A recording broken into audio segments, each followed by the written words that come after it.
Les voyages en avion sont vraiment incroyables. Grâce à eux, il est plus facile que jamais de découvrir le monde et toutes ces cultures incroyables. Mais c'est pas parce que vous êtes dans un avion qu'il n'y a pas de règles à respecter. Si vous les enfreignez, les conséquences peuvent être catastrophiques. Alors qu'il s'agisse de désactiver le mode avion ou de grimper dans les compartiments supérieurs, préparez-vous à découvrir certaines choses que vous ne devez absolument jamais faire en avion.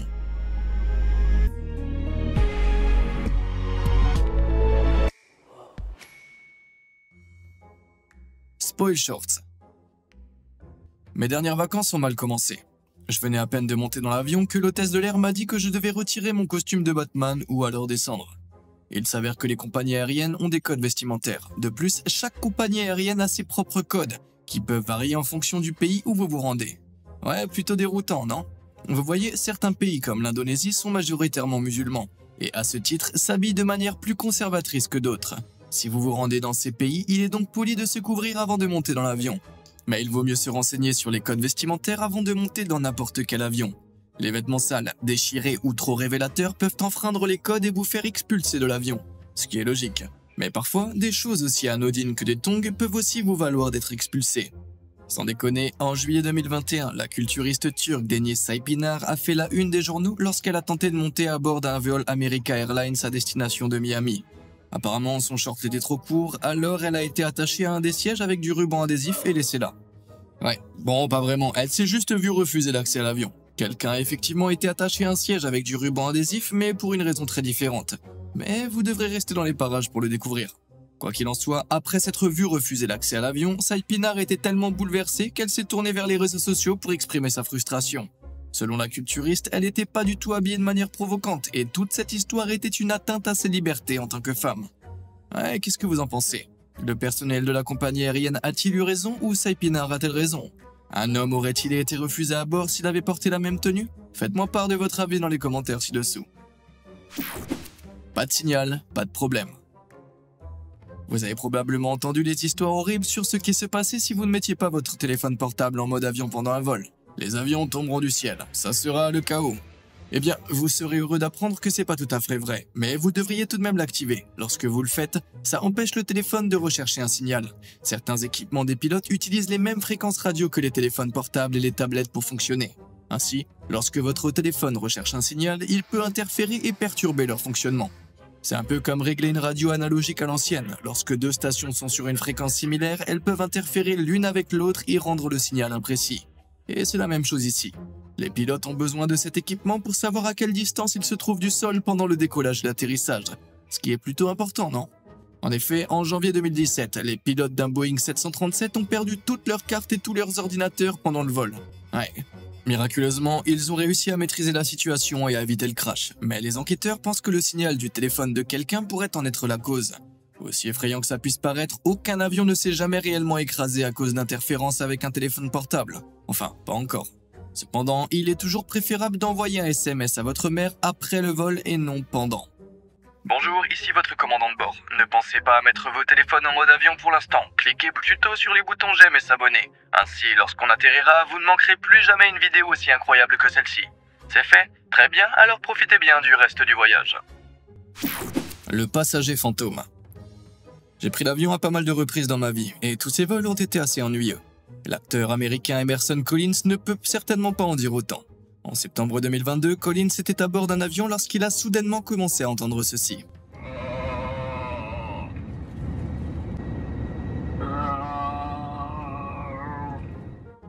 Et ça s'est pas arrêté là. Ces étranges bruits gutturaux ont continué pendant ce qui a semblé être une éternité. Et à un moment donné, une hôtesse de l'air a dû présenter ses excuses. Ladies and gentlemen, we realize there is an extremely irritating sound coming over the public announcements. The flight deck is trying to troubleshoot, trying to turn it off, so please be patient with us. We know this is a very odd announcement. Mais qu'est-ce qui se passait alors? Eh bien, c'était pas l'œuvre d'un fantôme volant. Quelqu'un avait apparemment piraté le système de sonorisation de l'avion et faisait une farce à tous les passagers. Comment ont-ils fait cela? Personne ne le sait, mais les bruits étranges ont continué durant tout le vol.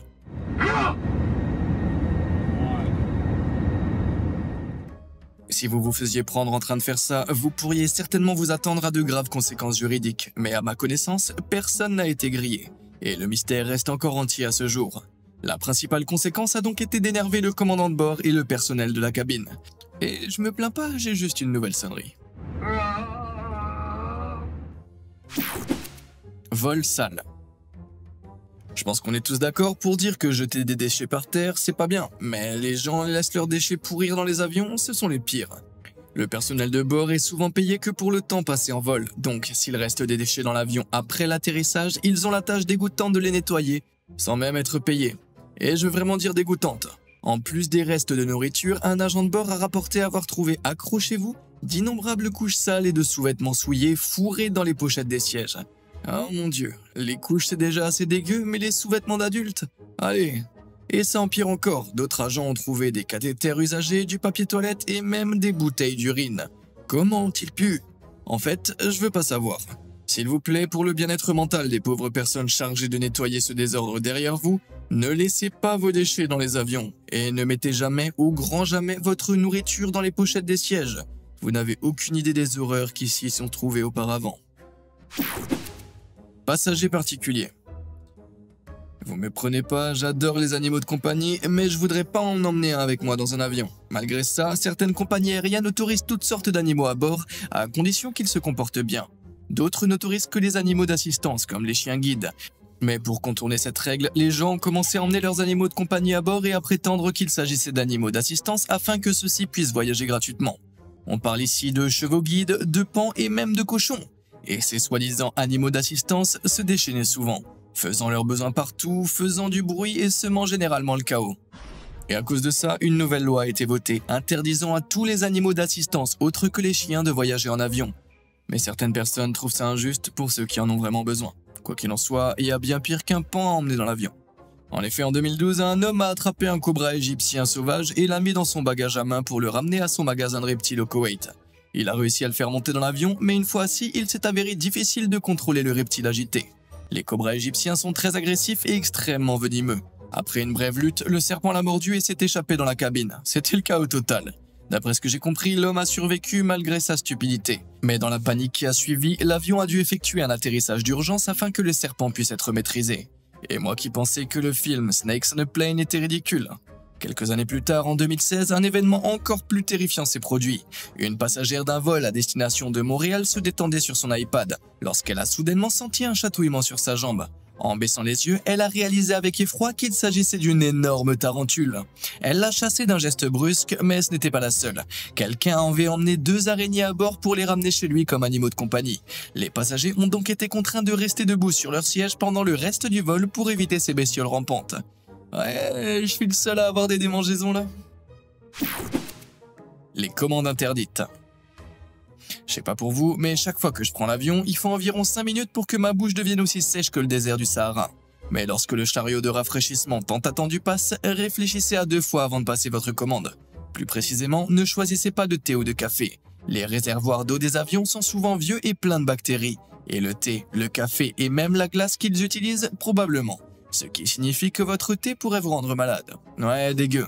Il est beaucoup moins risqué de s'en tenir aux boissons en bouteille. Malgré leur prix exorbitant, si vous avez l'âge de boire de l'alcool, il y a encore plus de précautions à prendre. À 12 000 pieds d'altitude, il y a beaucoup moins d'oxygène qu'au sol. La cabine pressurisée vous permet de respirer, mais vous risquez tout de même de vous sentir étourdi et nauséeux. Si vous combinez cela avec une bonne dose d'alcool, la situation peut rapidement dégénérer. En juin 2021, un passager était tellement ivre qu'il a essayé de mordre un membre du personnel de cabine et a dû être enfermé dans les toilettes de l'avion. Ouais, je veux dire, j'ai un petit creux après quelques bières, mais un kebab suffit généralement à me rassasier. Quoi qu'il en soit, l'homme a été condamné à 20 mois de prison pour agression en état d'ébriété. Car même s'il n'avait mordu personne, il aurait tout de même enfreint la loi. Être ivre dans un avion, c'est un délit pénal. Et après cette histoire, je comprends tout à fait pourquoi. Baderie. Comment réagiriez-vous si je vous disais que votre téléphone pourrait prendre feu à tout moment lorsque vous l'emportez avec vous dans un avion? Du moins s'il est équipé d'une batterie au lithium, ce qui est probablement le cas. Les batteries au lithium sont présentes dans toutes sortes d'appareils courants, notamment les téléphones, les ordinateurs portables et les appareils photo. Si vous emportez l'un de ces appareils à bord, les compagnies aériennes vous encourageront vivement, voire vous obligeront, à le garder dans votre bagage à main et non dans votre bagage en soute. Mais vous savez pourquoi ? Eh bien, les batteries au lithium sont extrêmement sensibles aux températures élevées et sont également très inflammables. C'est pas une bonne combinaison. Il est très improbable qu'elle s'enflamme spontanément, mais des dysfonctionnements peuvent parfois se produire. Et comme l'air dans les avions est plus sec que l'air extérieur, si un incendie se déclare, il se propagera beaucoup plus rapidement. Or, si un incendie se déclare dans la cabine, c'est grave. À moins qu'il ne soit rapidement maîtrisé, la fumée pourrait rapidement envahir l'espace clos, tandis que le feu lui-même endommagerait l'avion et pourrait brûler les passagers. Mais au moins l'équipage a une chance de s'en occuper avant que la situation ne devienne incontrôlable. En 2018, un bloc d'alimentation a surchauffé et a pris feu dans le compartiment supérieur d'un vol à destination de Shanghai. Comme il se trouvait dans les bagages à main d'un passager, le personnel a rapidement jeté de l'eau dessus et l'a éteint. Si le même incendie s'était déclaré dans la soute, personne n'aurait pu l'atteindre et la situation aurait été bien pire. Donc oui, ne mettez pas votre téléphone dans vos bagages principaux à moins qu'il ne soit éteint et en toute sécurité. Le seul feu autorisé à bord d'un avion, c'est ma mixtape de rap. Ouais. La grippe en avion. Ma grand-mère me disait toujours « Un peu de saleté te fera du bien, jeune homme ». Et peut-être qu'elle avait raison, dans une certaine mesure. Mais je pense pas que ça s'applique aux avions.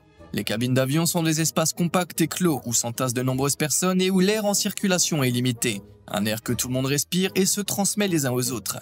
Ils sont équipés de systèmes de filtration pour éliminer les germes en suspension dans l'air, mais ceux-ci ne sont pas efficaces à 100%. Il y a également des bouches d'aération au-dessus de chaque siège, mais si vous êtes comme moi, vous les éteignez immédiatement pour ne pas avoir trop froid. Eh bien, vous ne devriez pas. En laissant la bouche d'aération ouverte, vous permettez à l'air frais de circuler depuis l'extérieur, ce qui augmente le flux d'air et éloigne les bactéries de votre voisinage. C'est un peu comme un petit champ de force. Donc, si vous avez froid, croyez-moi, au lieu de fermer la bouche d'aération, enfilez simplement un pull.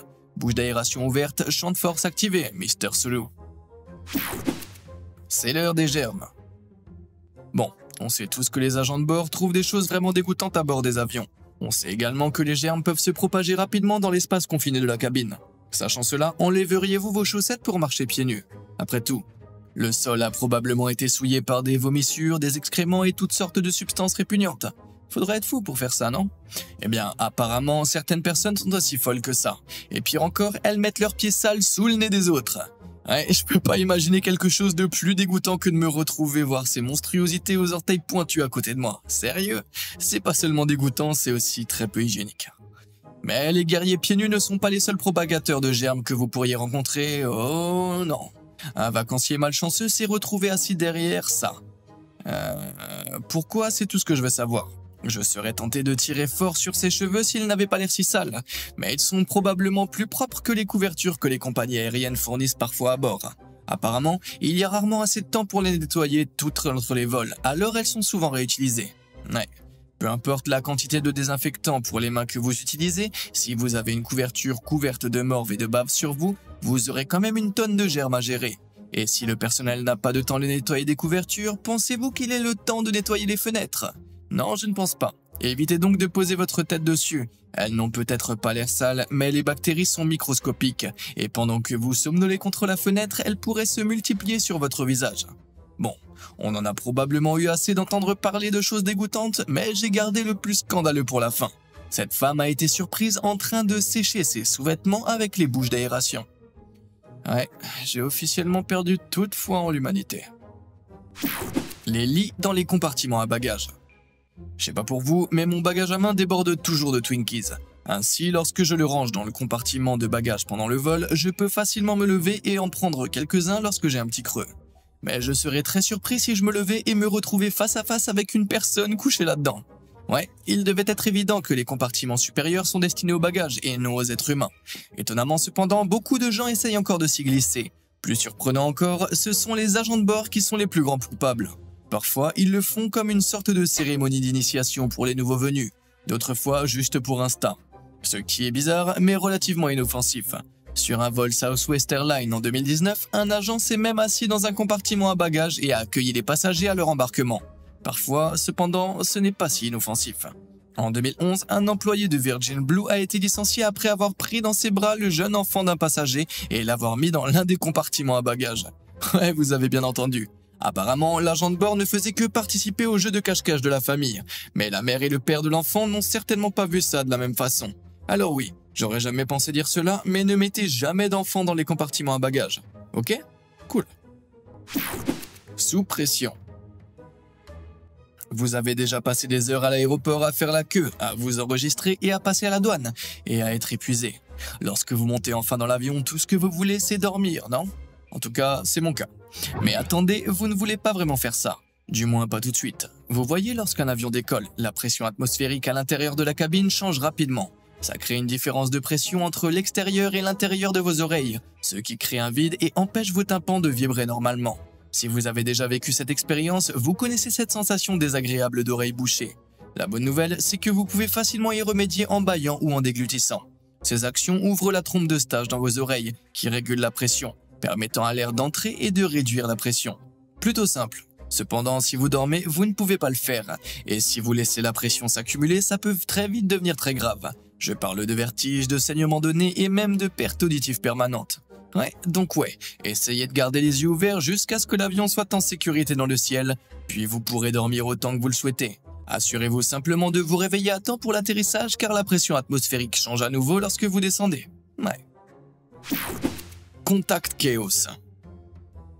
Et qu'est-ce qu'il y a de plus sec que de manger un cracker dans le désert? Non, la réponse c'est pas mon incroyable sens de l'humour, c'est en fait la cabine d'un avion. Comme il y a beaucoup de monde dans un avion commercial, il faut pomper de l'air frais, sinon tous les passagers manqueraient d'oxygène et tout frais. Mais à 30 000 pieds d'altitude, l'atmosphère est presque dépourvue d'humidité. Donc l'air qui est pompé est super sec.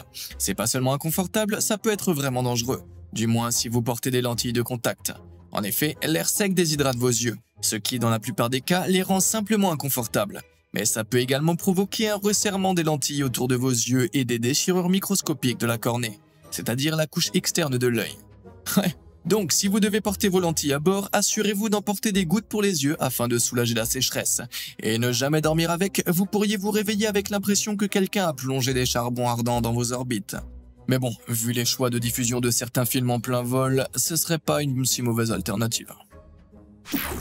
Restez debout. Perso, je supporte pas quand les gens applaudissent quand un avion atterrit. Est-ce qu'ils applaudissent aussi lorsque leur repas arrive au restaurant ou lorsque le coursier arrive? Je pense pas. Mais je préfère encore les applaudissements à une foule de gens qui bondissent de leur siège. Le voyant de la ceinture de sécurité n'est pas là juste pour faire joli. Quand c'est allumé, ne vous levez pas. Si vous êtes en plein vol, le pilote l'a probablement activé parce qu'il pense que vous allez rencontrer des turbulences. Vous savez, ces turbulences qui font peur et qui donnent envie de faire pipi dans son pantalon parce qu'on a l'impression que l'avion va s'écraser? C'est pas le cas. Il s'agit simplement d'une collision avec des courants d'air. Mais si vous êtes debout, vous pourriez être projeté au sol. Même lorsque vous ne traversez pas de turbulence et que vous avez l'impression de ne presque pas bouger, vous pouvez en réalité filer à près de 600 km/h. Donc, si le pilote doit utiliser les freins pour une raison quelconque, eh bien, vous l'avez deviné, vous serez projeté en l'air. Ne le faites pas, tout simplement. Et s'il vous plaît, n'applaudissez pas non plus l'atterrissage, sinon je vous volerai vos cacahuètes gratuites. Patate d'avion. Les voyages en avion peuvent être longs et mortellement ennuyeux. Il est donc tentant de dormir pendant tout le trajet ou peut-être de regarder la trilogie complète du Seigneur des Anneaux. Mais aucune de ces deux idées n'est très judicieuse. Si vous restez assis pendant des heures sans bouger, vous risquez d'avoir de gros problèmes. En effet, rester assis pendant de longues périodes peut perturber la circulation sanguine dans votre corps, la ralentir et parfois la bloquer complètement. Vous avez probablement déjà ressenti des fourmillements dans les jambes. Eh bien, c'est un peu la même chose, sauf que cela peut être bien pire. Si vous ne bougez pas, les cellules sanguines peuvent s'agglutiner et former des caillots dans vos jambes, provoquant un gonflement douloureux. Ce phénomène, appelé thrombose veineuse profonde, peut être extrêmement douloureux. Dans le pire des cas, vous pourriez même avoir un caillot dans les poumons, ce qui est vraiment grave et peut mettre votre vie en danger. Il suffit donc de rester immobile pendant 4 petites heures pour être en danger. Alors, la prochaine fois que vous prendrez l'avion, pensez à vous lever et à bouger un peu de temps en temps, mais pas quand le signal de ceinture de sécurité est allumé, ok? Mauvais goût. En tant que comédien expert et omniscient, je sais exactement comment faire rire. Absolument classique, je suis un génie de la comédie. Certaines personnes ne sont cependant pas aussi drôles de nature et choisissent de plaisanter sur des sujets tels que le terrorisme et les attentats à la bombe. Sérieusement. En plus d'être de très mauvais goût, les blagues sur tout type de violence peuvent avoir des graves conséquences si vous êtes à l'aéroport ou dans un avion. Même s'ils sont sûrs que vous plaisantez, le personnel de l'aéroport doit prendre au sérieux toute menace, terroriste potentielle. Et les stars du sport ne sont pas exemptés de cette règle. En avril 2018, Trevor Davis, alors receveur des Green Bay Packers, s'enregistrait pour un vol à l'aéroport international de Los Angeles lorsqu'un membre du personnel lui a demandé s'il avait des objets interdits. Davis a répondu oui sur le ton de la plaisanterie, puis a demandé à son ami s'il avait emporté les explosifs. Inutile de dire que la blague n'a pas été bien accueillie. Il a été arrêté sur le champ et accusé d'avoir fait une fausse alerte à la bombe. Les charges ont finalement été abandonnées, mais cette histoire reste un avertissement. Contentez-vous de faire des blagues sur l'épée, les hôtesses de l'air adorent ça, croyez-moi. Je m'en vais.